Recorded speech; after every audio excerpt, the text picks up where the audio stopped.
Well, thank you very much. Professor Sunil Chandrasiri, Acting Vice Chancellor, University of Colombo, and also Dean, Faculty of Graduate Studies. Dr. Dongjin Lee, Country Director for Sri Lanka and Maldives. Senior academic staff of the FGS and also Deputy Registrar and other academic staff. Well, it's a great pleasure to address this session, particularly in the presence of PhD and MBA students. And I would like to thank the Dean and also Mr. Parath Vidhanagama and others for inviting me to make this address. As you know, FGS has issued this journal some time ago, and this is the second issue of volume 1. So it is called FGS CGA in March. I would like to congratulate Professor Sunil Chandrasiri, Dean of the Faculty, and his team for launching this very important journal on multidisciplinary research.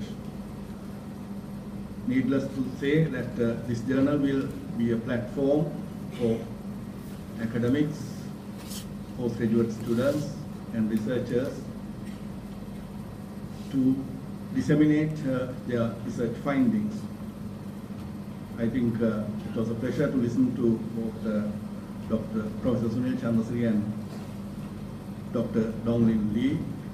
As Professor Sunil Chandrasiri articulated, FGS has earned reputation over the last 2 decades as a leading postgraduate institute, not only in Sri Lanka but also in the region. And as you know, Colombo University, Professor Sunil Chandrasiri said it has come first over the last few years in terms of research, in terms of teaching, and also in terms of publication. I am rather somewhat disappointed because I passed out from Peradeniya some time ago, long time ago, and of course Peradeniya and Colombo are sister universities. It was a single university those days, but I'm glad to know that Colombo has emerged as a leading university in the region.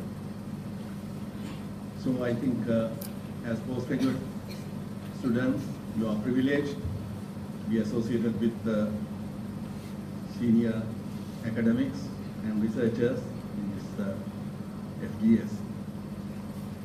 As I think Dr. Dongjin Lee gave a good lecture on labor standards, competitive global economy, so on and so forth. And as he rightly pointed out, it is important to maintain labor standards to meet the export market, to meet competition in the global world. As you know, Sri Lanka is a middle income country. Our per capita income per year is around just over $3,000 US. So we are somewhat ahead within the South Asian region, but we are far behind when compared to East Asian region. So what went wrong? In fact, our economy was liberalized as far back as in 1977,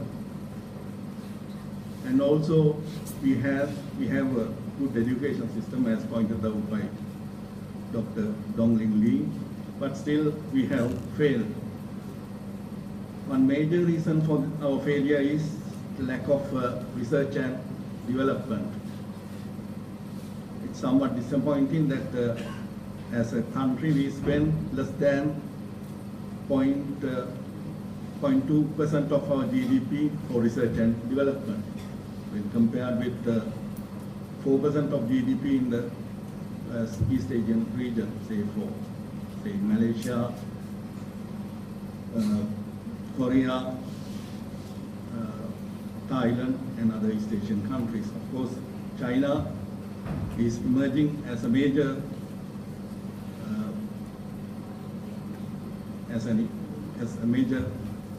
export economy, and also our neighboring country, India, is also progressing.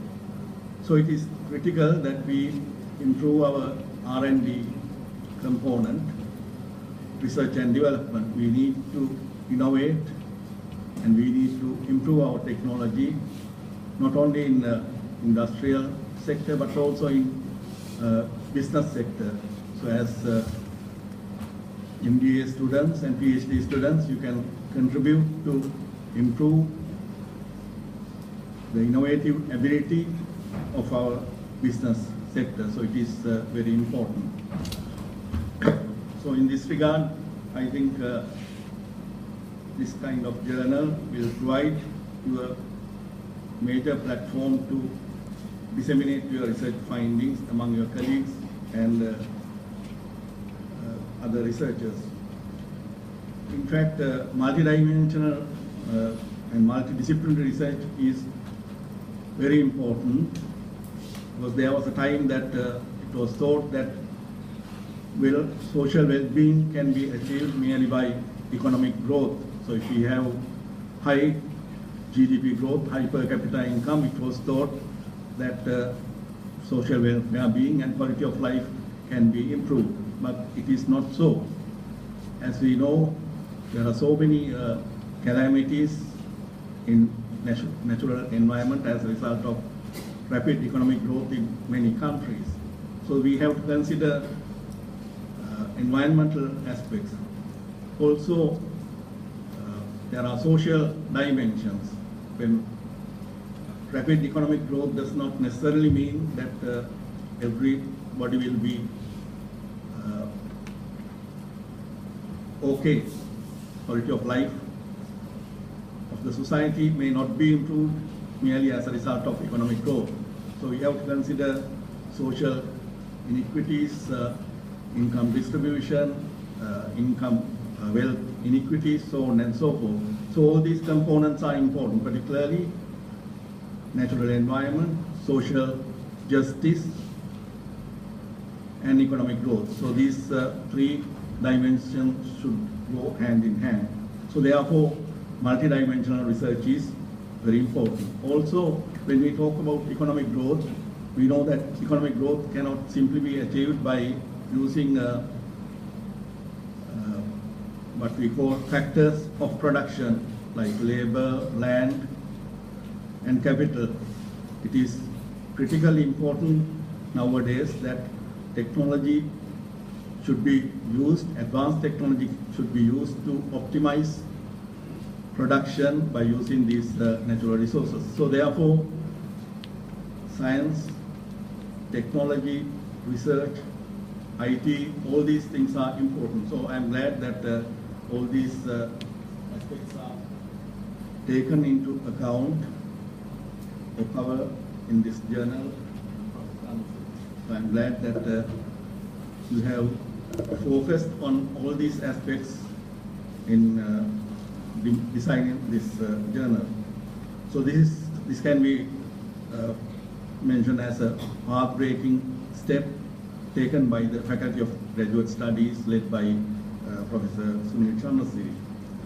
And according to the guidelines given to the contributors in the backside of the cover, the journal publishes papers based on original research in all facets of socio-economic development. So it covers everything, including economic development, livelihood development, entrepreneurship, human rights, education, governance, natural environment, IT,